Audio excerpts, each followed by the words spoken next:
तो भाई लोग कैसे हो आप सभी लोग। आशा करता हूँ सभी बढ़िया होंगे। तो आज अपन पढ़ने जा रहे हैं क्लास 12th बायोलॉजी का चैप्टर सेकंड, जिसका लेक्चर नंबर 2 है ये। और इस लेक्चर में अपन पढ़ने जा रहे हैं, टॉपिक का नाम है द मेल रिप्रोडक्टिव सिस्टम। तो शुरू करते हैं। Hello future doctors, welcome to human reproduction. NEET के पॉइंट ऑफ व्यू से ये एनसीईआरटी का काफ़ी हाई यील्ड सेक्शन है। चलो इसको आसान इंग्लिश में डिकोड करते हैं और उन पॉइंट को हाईलाइट करते हैं जिनसे सीधा एमसीक्यू बनता है। फर्स्ट पॉइंट आता है लोकेशन एंड द टेस्टिज, जो कि प्राइमरी ऑर्गन है। Male reproductive system pelvis region, कमर के हिस्से में लोकेटेड होता है। इसका मेन हीरो है टेस्टिज। स्क्रोटम, जिसका मतलब है the AC unit. Testes abdominal cavity, जो कि पेट के बाहर एक पाउच में होते हैं, जिससे स्क्रोटम कहते हैं। और अब आता है NEET PYQ alert. Scrotum testes का टेम्परेचर बॉडी के नॉर्मल इंटरनल टेम्परेचर से 2 से लेकर 2.5 डिग्री कम, जो कि लोअर रखता है।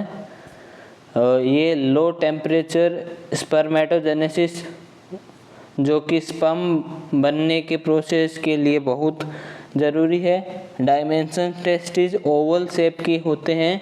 लेंथ 4.5, विड्थ 2 से लेकर 3 सेंटीमीटर। इनके ऊपर एक डेंस, जो कि मोटी कवरिंग होती है। और अब आता है second point, inside the testes the factory. अगर हम टेस्टिज को अंदर से देखें तो उसमें छोटे छोटे कमरे, जो कि कंपार्टमेंट्स होते हैं। टेस्टिकुलर लोब्यूल्स, जो कि एक टेस्टिज में करीब 250 कंपार्टमेंट्स होते हैं। सेमिनिफेरस ट्यूब्यूल्स, हर लोब्यूल के अंदर 1 से 3 बहुत ज़्यादा कॉइल्ड, जो कि घुमावदार ट्यूब्स होती है। इन्हीं ट्यूब्स के अंदर एक्चुअल स्पर्म बनता है। सेल्स ऑफ सेमिनिफेरस ट्यूब्यूल, इस ट्यूब के अंदर की तरफ 2 मेन टाइप के सेल होते हैं। मेल जर्म सेल, जो कि स्पर्मेटोगोनिया, ये सेल्स मियोसिस रिडक्शन डिवीजन करके स्पर्म बनाते हैं। सर्टोली सेल, इनको नर्स सेल भी कहते हैं, क्योंकि ये डेवलप हो रहे जर्म सेल को न्यूट्रिशन, जो कि पोषण देते हैं। इंटरस्टिशियल स्पेस, जो कि ट्यूब्स के बाहर की जगह। सेमिनिफेरस ट्यूब्यूल्स के बाहर की खाली जगह को इंटरस्टिशियल स्पेस कहते हैं। यहाँ मिलती है लीडिंग सेल, जो कि इंटरस्टिशियल सेल्स।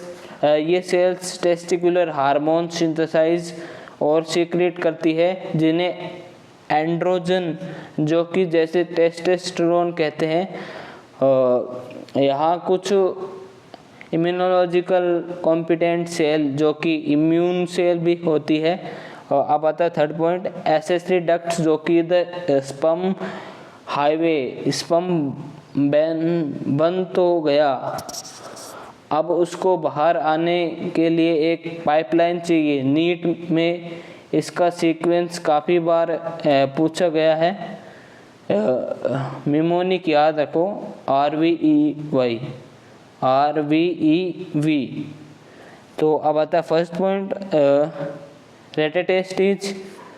सेमिनिफेरस ट्यूब्यूल अपना स्पर्म रेटेटेस्टिज में ओपन करती है। सेकंड आता है वासा एफ्रेंसिया, ये रेटेटेस्टिज से निकलकर टेस्टिज के बाहर आती है और एपिडिडाइमिस में ओपन होती है। थर्ड आता है epididymis located on the posterior surface. ये टेस्टिस के पिछले हिस्से, जो कि पोस्टीरियर सरफेस पर होता है, ये स्पर्म्स को टेम्पररी स्टोर और मैच्योर करता है। Fourth point, vas deferens epididymis आगे चलकर वास डिफरेंस बनाता है जो एब्डोमेन की तरह ऊपर जाता है और यूरिनरी ब्लैडर के ऊपर से लोब बनता है। Ejaculatory duct and urethra vas deferens seminal vesicle जो कि एक ग्लैंड के डक्ट के साथ मिल जाता है और एजैकुलेटरी डक्ट बनता है। ये डक्ट यूरेथ्रा में ओपन होती है। यूरेथ्रा यूरिनरी ब्लैडर से स्टार्ट होकर पेनिस के थ्रू पास होती है और बाहर ओपन होती है जिसे यूरेथ्रल मीटस जो कि एक्सटर्नल ओपनिंग कहते हैं। 4 पॉइंट आता है accessory glands and seminal plasma. Male system में 3 टाइप के एसेसरी ग्लैंड्स होती है। इनका नंबर याद रखना बहुत ज़रूरी है। Glands name quantity note seminal vesicle paired मतलब 2 contributes majority of the fluid. Posterior gland जो कि सिंगल होती है। नीड ट्रैप ये पेयर्ड नहीं है मतलब सिंगल है। बल्बोरेथ्रल ग्लैंड जो कि पेयर्ड है 2 है जो कि 2 है नंबर में। Also known as Cowper's gland seminal plasma इन सभी ग्लैंड्स के सीक्रेशन को मिलाकर सेमिनल प्लाज्मा कहते हैं। और नीट पीवाई इक्विवेलेंट है इसमें। Seminal plasma is rich in fructose calcium and the certain enzymes. Bulbourethral glands का एक स्पेशल फंक्शन है, इसका सीक्रेशन पेनिस के लुब्रिकेशन में भी हेल्प करता है। अब आता है 5th पॉइंट एक्सटर्नल जेनिटेलिया जो कि है penis. Penis male external genitalia है। ये एक स्पेशल टिश्यू जो कि इरेक्टाइल टिश्यू से बना होता है जो इरेक्शन में हेल्प करता है जिसे इंसेमिनेशन स्पर्म्स को फीमेल ट्रैक में रिलीज करना इजीली हो पाता है। पेनिस के आगे के फूले हुए जो कि एनलार्ज एंड को ग्लांस पेनिस कहते हैं। ये ग्लांस पेनिस एक लूज स्किन के फोल्ड से कवर होता है जिसे फोर स्किन कहते हैं। तो भाई लोग आज की वीडियो में बस इतना ही।